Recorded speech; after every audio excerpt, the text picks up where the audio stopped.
Part 1. The Twilight of the Gentle Races. The stars had always been kind to the Velthari people. For 12,000 years, they had lived in peace across 47 different star systems. 17 different alien species called this confederation home. They shared knowledge, traded goods, and solved their problems through talking and thinking together. Violence was something they only read about in old history books. War was a concept so ancient that most young ones didn't even understand what it meant. The Velthari had built beautiful cities that floated among the clouds. Their ships traveled between stars carrying scientists, artists, and teachers. Their greatest achievement was not their technology, but their philosophy of harmony.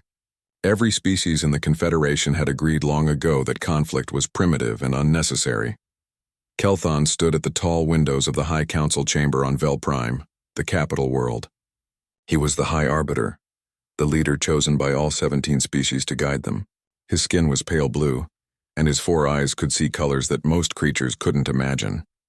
Right now, those eyes watched the sky with growing fear. The first warning had come 3 months ago. A colony on the edge of Confederation space had gone silent. The Council thought it was a technical problem with their communication array. They sent a repair ship. That ship never came back. Then another colony went dark. Then another. Then 5 more in a single week. The Velthari finally sent a military scout ship to investigate. The Confederation didn't really have a military, not like warriors of the old stories. They had security forces that helped during accidents and natural disasters. Their ships had basic shields and some mining lasers that could be used as weak weapons if absolutely necessary. The scout ship found the first lost colony. Or rather, it found what was left of it. The planet's surface had been stripped clean. Cities were gone. Forests were gone. The oceans had been drained. Even the atmosphere was thinner, as if something had consumed the air itself. In orbit, the scout ship's sensors detected massive organic structures, like giant nests made of metal and flesh combined. Then the sensors detected movement. Thousands of contacts, tens of thousands. The Ravagers came like a dark cloud across space. They were insects, but each one was as large as a transport vehicle. Their bodies were covered in black armor that seemed to absorb light. They moved together like a single mind, coordinated and relentless. The scout ship tried to run. The Ravagers were faster. The last transmission from the crew was just screaming. Now Kelthon watched as refugee ships crowded the space around Vel Prime. Millions of people fleeing from dozens of worlds. The stories they brought were all the same. The Ravagers appeared without warning. They landed in massive swarms. They consumed everything, living or dead, organic or metal. They turned entire planets into empty husks and moved on to the next target. Behind Kelthon, the Council of 17 gathered in emergency session. Representatives from every species stood in the circular chamber. Many of them were crying. Some were praying to their various gods. All of them were afraid. "We must fight," said Cormac, the representative from the strong Torvan species. Even he sounded uncertain. The Torvan were big and powerful, with thick skin and great strength. But they had not fought a war in 6,000 years. "Fight with what?" asked Sela, a small flying creature from the cloud cities of Ether. "Our security forces have mining lasers and rescue equipment. The Ravagers have already destroyed 3 of our defense fleets. They were built to save lives, not take them." "Then we run," suggested another representative. "We load everyone onto ships and flee to another part of the galaxy." Kelthon turned from the window. "Run where? The Ravagers are moving in all directions. They consume everything in their path. Where can we go that they won't eventually follow?" Silence filled the chamber. It was the silence of hopelessness. "We need help," Kelthon said quietly. "We need to call for aid from the other species in the galaxy. Someone out there must have the means to fight." "We know of no other spacefaring species," Cormac replied. "We've explored for thousands of years. The 17 species of our confederation are all we've found." "Then we send a message to the parts we haven't explored," Kelthon said. His voice grew stronger. "We broadcast a distress call. We include our coordinates, all our data on the Ravagers, and a plea for military help." "Military help." Sela repeated the words like they were poison. "You mean we're asking for warriors?" "For killers." "I'm asking for anyone who knows how to fight," Kelthon said. "Because we don't. Our philosophy made us peaceful.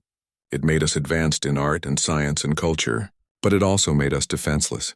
The Council argued for hours. Some said it was better to die peaceful than to invite warriors who might be worse than the Ravagers.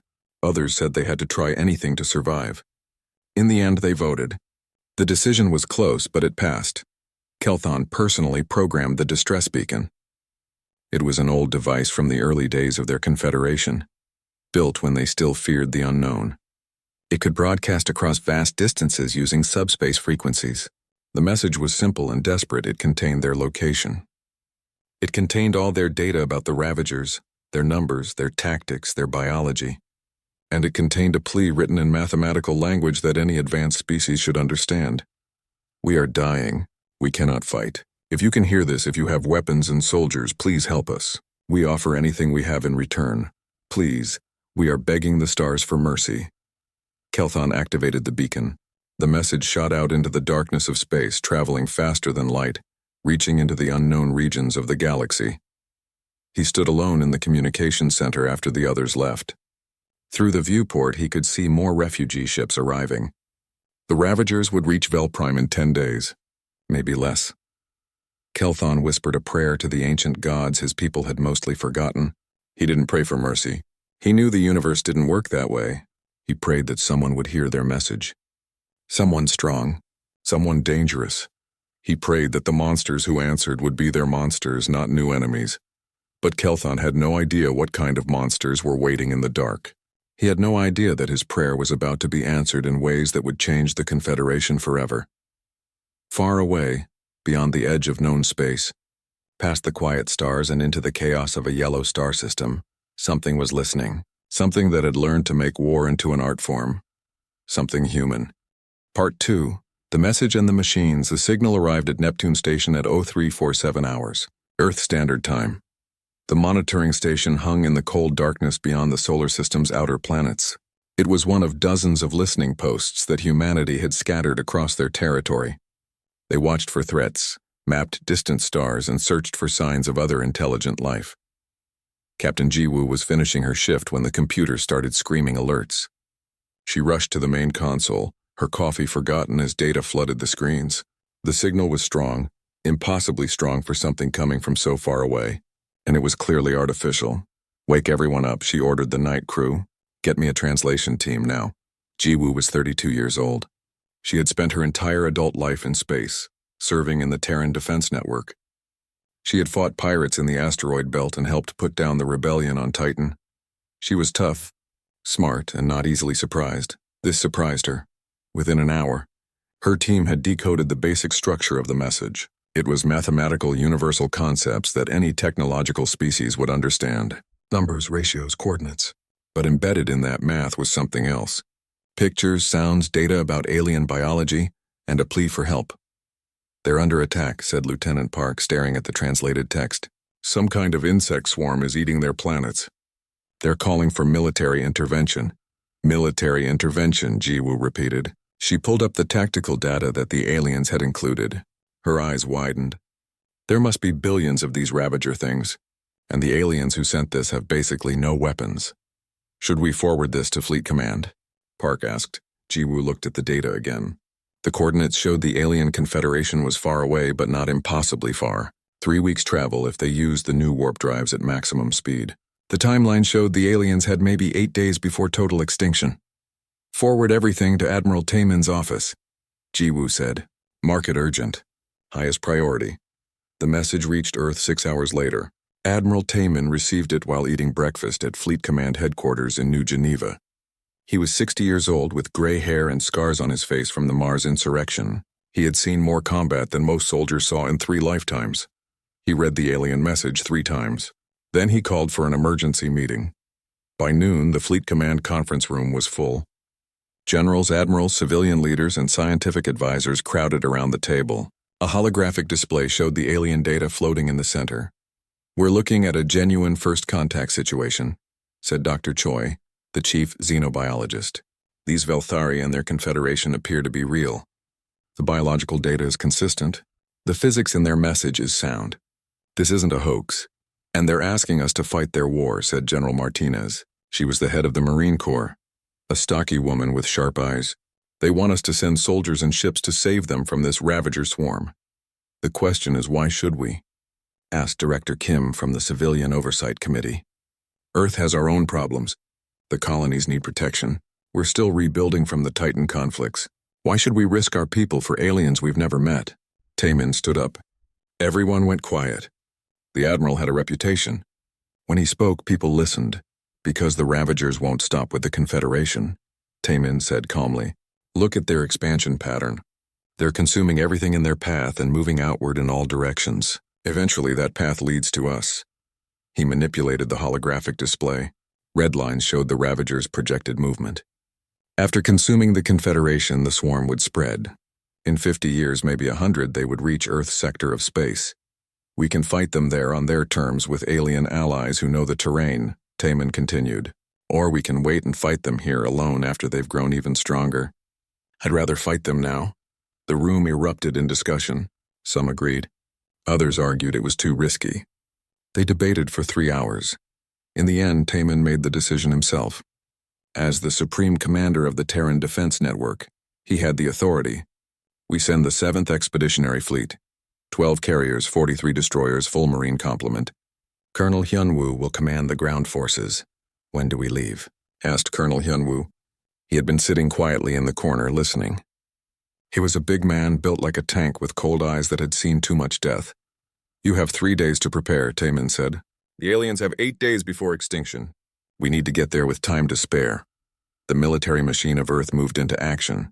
Across the solar system, ships were pulled from patrol duty and sent to the assembly point at Mars orbit.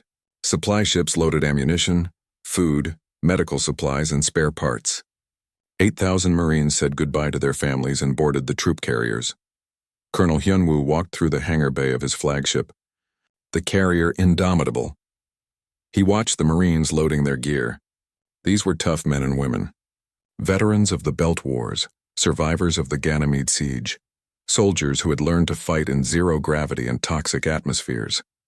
They were the best humanity had to offer, and they were going to war against an enemy they had never seen, to save aliens they had never met. Do you think the aliens know what they asked for? Asked Major Haewon, Hyunwoo's second-in-command. She was small and fast, a special operations expert who could kill in a dozen different ways. No, Hyunwoo said simply. They asked for mercy. They think someone is going to save them with honor and justice, and instead they're getting us. Instead they're getting us, Hyunwoo agreed. He looked at the weapons being loaded into the dropships. Railguns, plasma rifles, nuclear missiles, chemical weapons, and more. Humanity's entire arsenal of death. They're getting 300 years of human warfare. They're getting every dirty trick we learned fighting each other. Think we can win? Haewon asked. Hyunwoo smiled. It wasn't a nice smile. The Ravagers are insects. They work on instinct and numbers. We're humans. We cheat, we adapt, and we never quit. Yeah, we can win. On the 3rd day, the 7th Expeditionary Fleet was ready. 55 warships assembled in formation above Mars. On Earth, people watched the broadcast as Admiral Taemin gave a speech about humanity's duty to help those in need. It was good propaganda. The truth was simpler. Humanity was going to war because that's what humans did. They fought. It was in their DNA, written into their history with blood and fire. 10,000 years of killing each other had made them very good at it. Captain Yuna stood on the bridge of the Indomitable as the fleet prepared to jump. She was the ship's commander, responsible for 3,000 crew members and 2,000 Marines. She had fought in 6 major battles and countless small ones. All ships report ready, her executive officer announced. Then let's go save some aliens, Yuna said. Engage warp drive. The fleet disappeared in flashes of light, racing across the stars toward a desperate plea for mercy. The Veltari had no idea what they had summoned. They had begged the stars for salvation. The stars had sent them Earth's monsters, and those monsters were coming with guns loaded and fury ready. Part 3. The monsters arrive. The warp gate opened above Vel Prime without warning. One moment the space was empty. The next, 55 human warships materialized in perfect formation. The Velthari orbital stations detected them immediately, and alarms started ringing across the planet. High Arbiter Kelthon rushed to the orbital monitoring center. He had spent the last 8 days in terror, watching the Ravager swarm get closer. The distress beacon had been sent, but he had received no response. He had started to believe no one was coming. Now someone had arrived. But were they friends or another enemy? Scan those ships, Kelthon ordered. His hands trembled as he gripped the console. The scans came back strange. The ships were metal, clearly technological, but they were different from anything the Confederation had ever built. They were angular and sharp, covered in weapons. So many weapons. The Confederation's best warship had maybe 5 or 6 defensive systems. These ships had hundreds of weapon ports. They're broadcasting a message, said the communications officer. Audio and visual. It's in our mathematical language code. Kelthon nodded. Put it through. A human face appeared on the screen. It was Admiral Taman, though Kelthon didn't know his name yet. The alien creature had 2 eyes instead of 4, strange hair on top of its head and skin that was a warm brown color. It looked almost fragile compared to the strong Torvin or the armored Kresh. This is Admiral Taman of the Terran Defense Network, the human said. His words were translated by computers into something Kelthon could understand. We received your distress call. We're here to help with your Ravager problem. Please transmit all tactical data and keep your ships clear of the combat zone. Kelthon felt relief flood through him. Thank you, he managed to say. Thank you for coming. The Ravagers are... We know what they are, Taman interrupted. We read your data. We're deploying now. Taman out. The screen went dark. Kelthon stood there uncertain. The human had been so cold, so brief. Where were the greetings? The diplomatic formalities? The expression of shared understanding? He didn't know that humans saved talking for after the fighting was done. The Ravager swarm was approaching Vel Prime's 6th moon. They had already stripped it partially bare and built a massive hive structure on its surface. Millions of Ravagers crawled over the moon like a disease, preparing to launch toward the main planet. Captain Yuna watched the tactical display from the bridge of the Indomitable. The numbers were bad. The computers estimated 3 million Ravagers on the moon, with another 2 million in space around it. The human fleet had 8,000 Marines and limited ammunition. They outnumber us badly, her executive officer said. They outnumber our Marines, Yuna corrected. They don't outnumber our missiles. She opened the fleet-wide channel. All ships, this is Yuna. Free fire authorization. Light them up. The human fleet opened fire all at once. It was like the stars themselves were screaming. Railguns fired metal slugs at incredible speeds. The rounds traveled so fast they were invisible, just blurs of motion.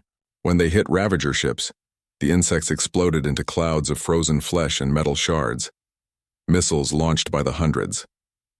Nuclear-tipped warheads streaked across space, each one programmed to find and destroy Ravager biosignatures. They detonated in brilliant flashes of light, vaporizing everything within kilometers. Laser arrays created webs of energy that sliced through the Ravager swarm like knives through paper. Point defense systems shot down any Ravager that got too close to the fleet. On Vel Prime, millions of Confederation citizens watched the sky. They had never seen warfare before. Not like this. The space above their world had become a light show of death. Every flash was thousands of Ravagers dying. Every explosion was a human weapon doing what it was designed to do. Kill. In the orbital center, Kelthon watched with his mouth open. How many have they destroyed? Over 500,000 Ravagers in the first 3 minutes, the tactical officer reported. Her voice was shaking. They're not slowing down, but the Ravagers were adapting. The swarm began to spread out, making themselves harder targets. They changed their approach vectors and started using the moon itself as cover. The human bombardment was devastating, but it wasn't enough to stop millions of insects. On the Indomitable, Colonel Hyunwoo watched the battle from the Marine deployment bay. He could see that the orbital bombardment was working, but not fast enough. The Ravagers would eventually overwhelm the fleet with numbers, or they would dig so deep into the moon that missiles couldn't reach them. He activated his communication link. Yuna, we need to go in. The moon's surface is covered with Ravagers, Yuna replied.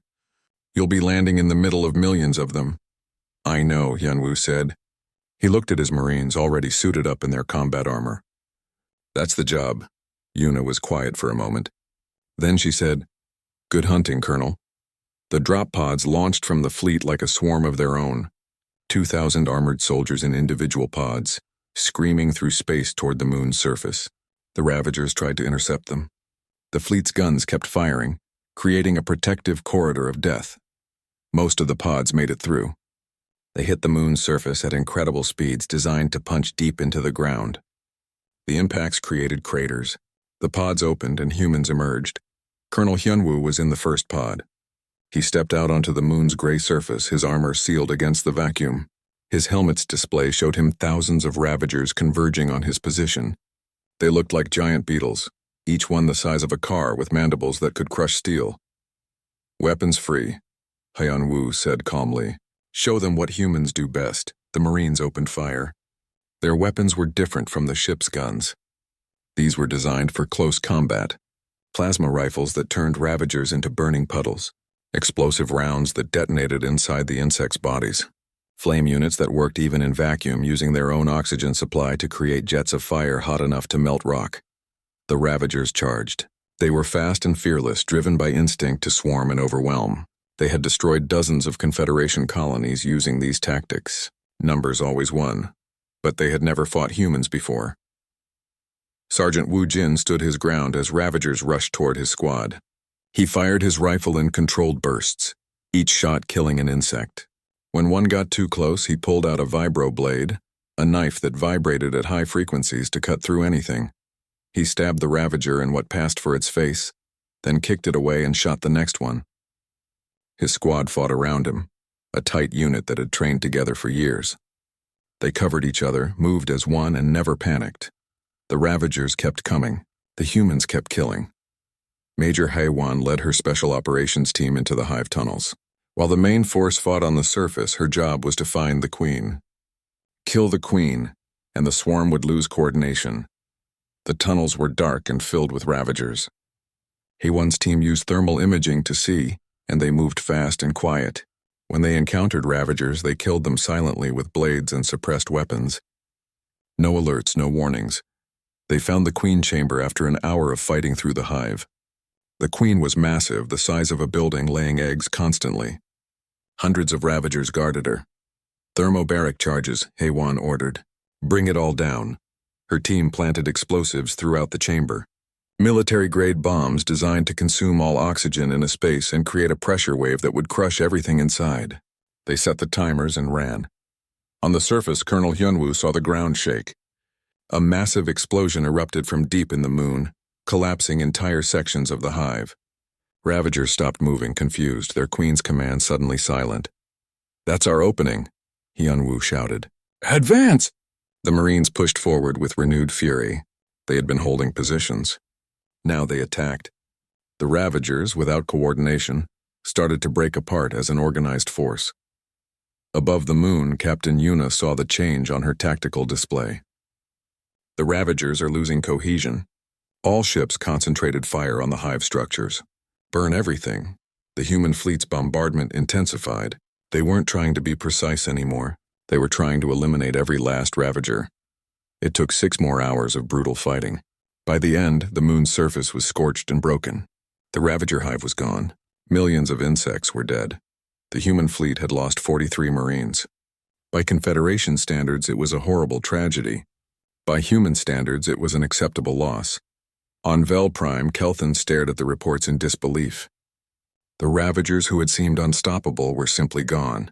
These humans had arrived and crushed them in less than a day. "What kind of species are they?" he whispered. His officer could only shake her head. They had asked the stars for mercy. The stars had sent them something else entirely. Something terrifying and effective. They had sent humanity. Part 4. The War That Broke the Swarm. The battle for Vel Prime was just the beginning. As the human fleet secured the orbital space around the capital world, reconnaissance drones brought back terrible news. The Ravagers had infested 12 more worlds across the Confederation. Each planet had its own swarm, its own hives, its own millions of hungry insects. Admiral Taemin stood in the command center of his flagship, looking at the strategic map. Red marks showed every Ravager position. There were so many red marks. "We don't have enough ships to hit them all at once," said Captain Yuna. She had dark circles under her eyes from 3 days without sleep. "Then we hit them smart," Taemin replied. He pointed at the map. "The Ravagers are spreading out to cover more territory. That means they're dividing their forces. We'll use that against them." The Admiral's plan was simple but brutal. The human fleet would split into smaller battle groups. Each group would attack a different Ravager position, hitting fast and hard before moving to the next target. They would fight a mobile war, never staying in one place long enough for the Ravagers to concentrate their numbers. It was a risky strategy. It meant dividing their already small fleet.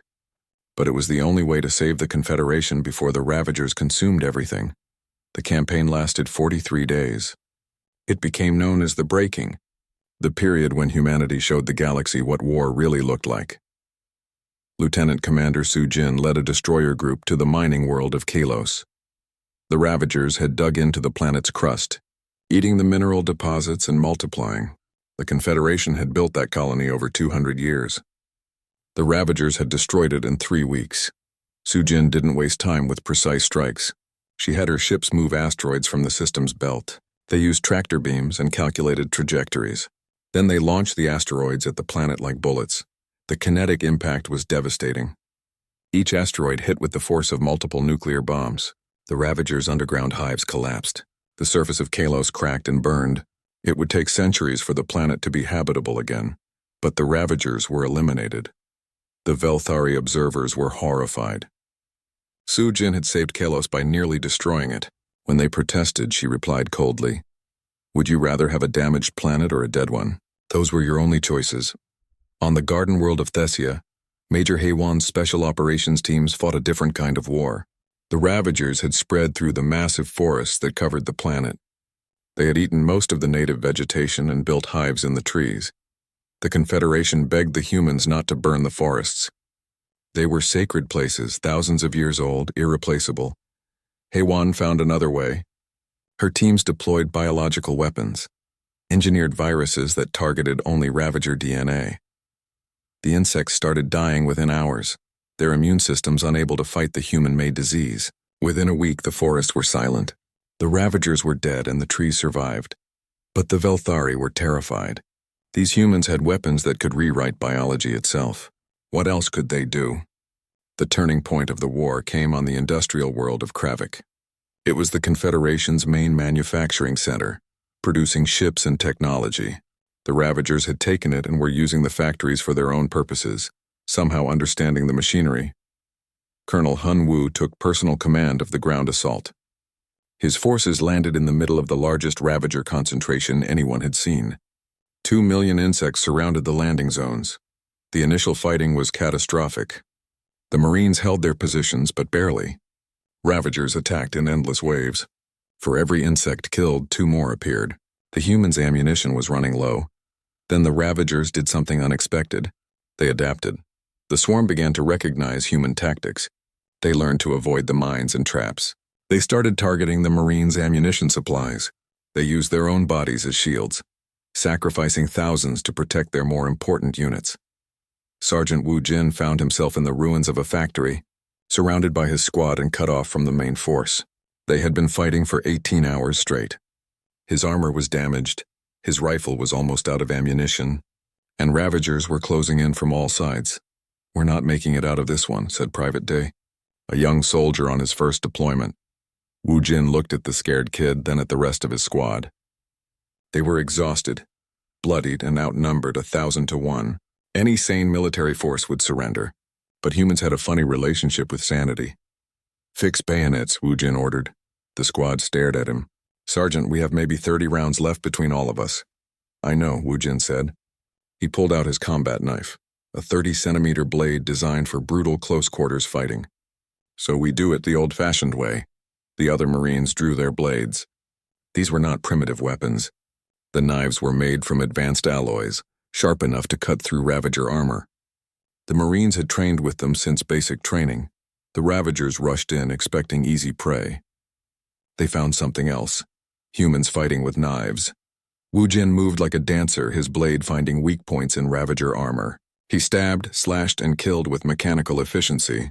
His squad fought around him, working together, covering each other's backs. The Ravagers had evolution on their side, millions of years of adaptation for killing and consuming. But humans had something the insects couldn't understand. Humans had culture. They had 10,000 years of combat knowledge, techniques passed down and refined across countless wars. They had learned to fight with swords before they had language. They had developed martial arts on 6 continents.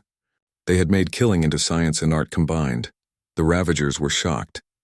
These soft creatures, these prey animals, were tearing through the swarm with pieces of sharpened metal. The insects had never encountered a species willing to fight at close range with creatures twice their size. The swarm hesitated. Just for a moment, but it was enough. Colonel Hyunwoo saw it happen on his tactical display. Woo Jin's squad was suddenly creating space, forcing the Ravagers back through sheer aggression. The insects were confused, their instincts failing them. All units, Hyunwoo broadcast. Close combat. Show them what scared used to mean. Across the battlefield, Marines drew their blades and charged. The Ravagers' adaptation meant nothing against an enemy who refused to fight logically. The humans' fury was something the insects couldn't counter. The battle for Kravik turned in that moment. The Ravagers broke. They had never retreated before, but they retreated now. The swarm scattered, fleeing into space, abandoning the planet. Admiral Taemin received the report with satisfaction. They're learning fear, he said. Good. Fear is useful. Over the next 2 weeks, the human fleet hunted down the scattered Ravager forces. They hit the remaining hives hard and fast, giving the swarm no time to regroup.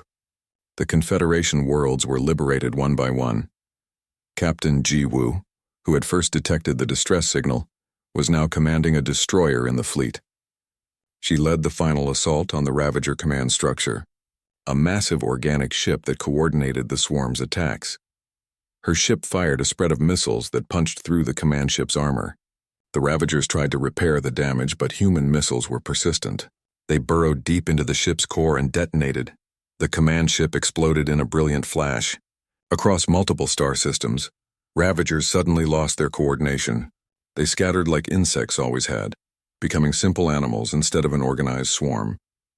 It took another week to hunt down the survivors, but the war was effectively over. The Ravager invasion was broken. The remaining insects fled into deep space, carrying with them the memory of humanity. The final count was sobering. The humans had lost 1,247 soldiers dead. Another 3,891 were wounded. By Confederation standards, it was a genocide against the human forces, but the Ravagers had lost more than 10 million. The survivors were fleeing in terror.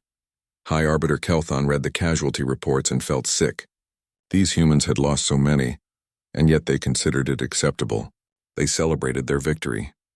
They promoted the survivors and gave medals to the dead. What kind of species measured success by how efficiently they killed? On the bridge of the Indomitable, Colonel Hyunwoo received a medal from Admiral Taemin in a quiet ceremony. The Marines stood at attention, honoring their dead and celebrating their victory. 43 days, Taemin said. You broke a swarm that destroyed dozens of Confederation worlds. You did it with 8,000 soldiers against millions of enemies. We did what we were trained to do, sir, Hyunwoo replied. Taemin nodded. Yes, you did. He pinned the medal on Hyunwoo's chest. Now we teach these aliens how to protect themselves. Because we won't always be here, the war was over. The Ravagers were defeated. But the real changes were just beginning. The Confederation had been saved by monsters. Now they had to learn to live with what that meant. Part 5. When monsters save you. The celebration on Vel Prime was not what anyone expected. The Confederation had prepared a grand ceremony to honor their saviors. They built monuments, prepared speeches, and gathered millions of citizens to witness the great moment when they thanked humanity for their rescue. But when High Arbiter Kelthon stood before the massive crowd in the Capitol Plaza, his words felt hollow. He looked up at the human ship still in orbit, bristling with weapons that had killed so efficiently.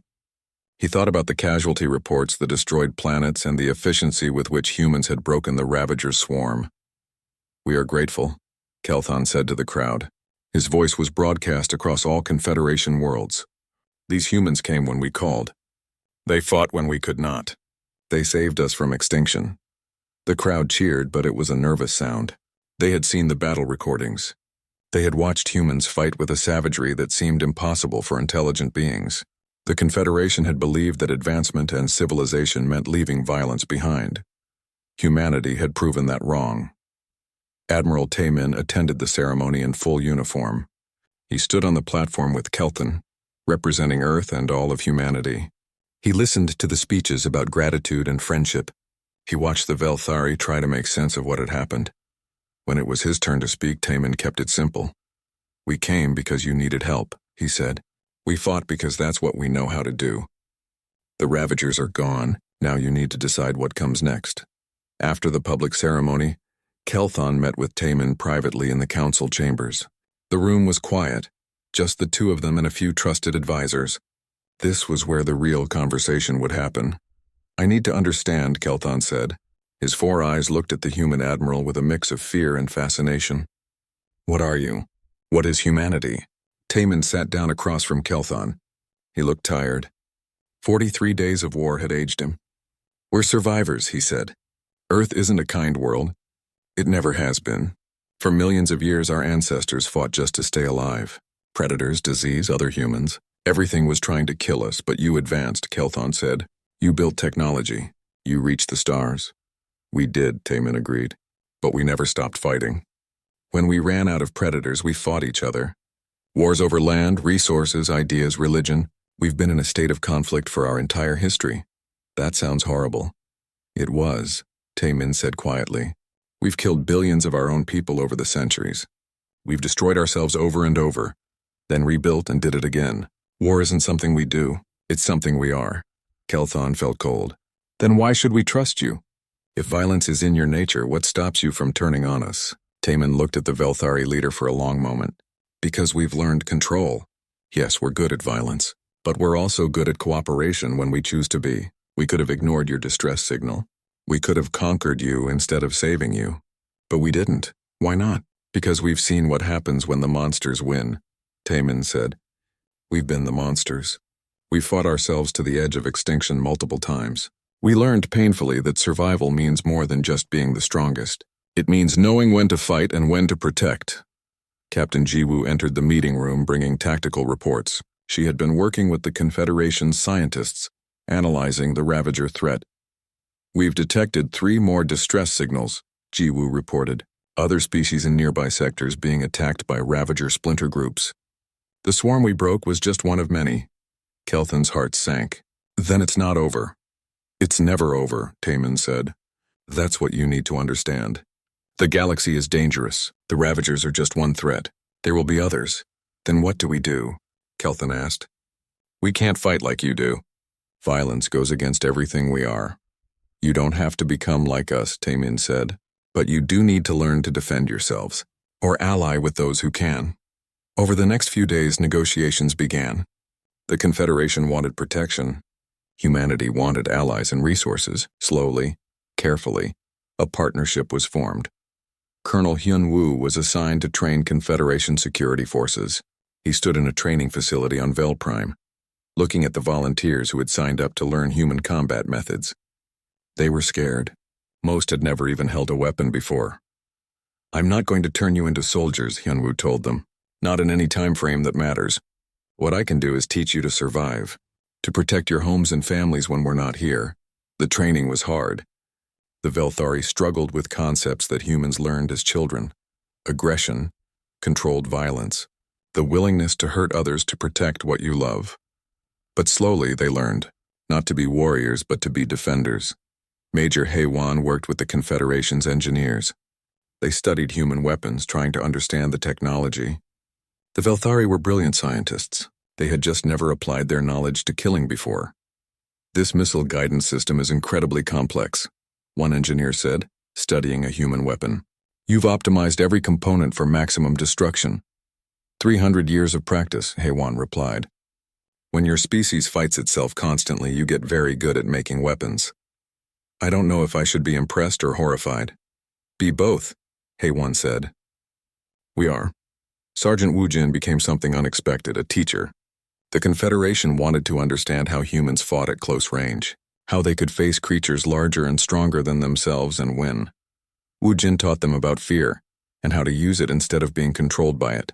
He taught them about working as a unit, trusting your team with your life. He taught them that sometimes the only way to protect peace was to be willing to break it. You're teaching us to be monsters, one student said during training. No, Woojin replied. I'm teaching you to fight monsters. There's a difference. Months passed. The human fleet remained in Confederation space, responding to Ravager attacks on other species. Each battle was broadcast, showing the galaxy what humanity could do. Some species were grateful. Others were terrified. The reputation of humanity spread. They were the monsters who had broken the Ravager swarm. They were the species that turned war into art. Captain Yuna's ship, the Indomitable, became famous across multiple star systems. She led rescue missions to save species that had sent distress signals. Her tactics were efficient and brutal. She saved millions of lives through controlled violence. On Earth, people watched the news broadcasts with pride and unease. Humanity had revealed itself to the galaxy as the species you called when you needed someone killed. It was a reputation that came with power but also isolation. The other species fear us, Lieutenant Park said to Captain Jiwoo one day. They were reviewing diplomatic reports at Neptune Station. Of course they do, Jiwoo replied. We're scary. But fear and respect aren't that different when you're the one being protected. On Vel Prime, Admiral Taemin prepared to leave. The 7th Fleet had been in Confederation space for 6 months. It was time to return to Earth, though a small force would remain to help with defense. Kelthon met with him one final time before departure. The High Arbiter looked different now, older, wiser, changed by everything he had learned. I understand now why you fight, Kelthon said. The universe is cruel. Peace only exists when someone strong enough protects it. That's a hard lesson, Taemin acknowledged. We asked the stars for mercy, Kelthon said quietly, and you came. I thought mercy meant saving us gently. I didn't understand that sometimes mercy looks like monsters. Taemin stood to leave, then paused. We're not monsters, Kelthon. We're just honest about what we are. Every species has the capacity for violence. You just built a civilization that never needed it. We built one that always did. What does that make you? Prepared, Taemin said. When the darkness comes, you want someone who knows how to fight it. That's us. That's always been us. The human fleet departed Vel Prime in formation, leaving behind a changed confederation. They had been saved, yes, but they had also learned a terrible truth about the universe. Safety had a price, and that price was often paid in blood. The Velthari would never be warriors like humanity, but they would remember what they had learned. They would build defenses. They would train their people. They would maintain alliances with species strong enough to protect them, and across the galaxy and the dark spaces between stars, the word spread. There was a new power in the cosmos, a species that had clawed its way to the stars through endless war, a species that would answer distress calls and fight with terrifying efficiency.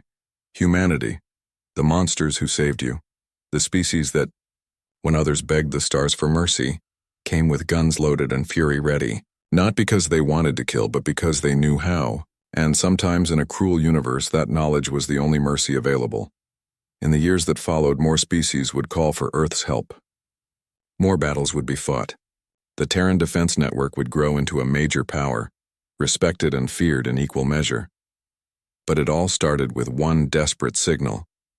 One plea for salvation sent into the dark. The Velthari had begged the stars for mercy, and Earth's monsters had answered because that's what humans do. They answer the call. They fight the darkness.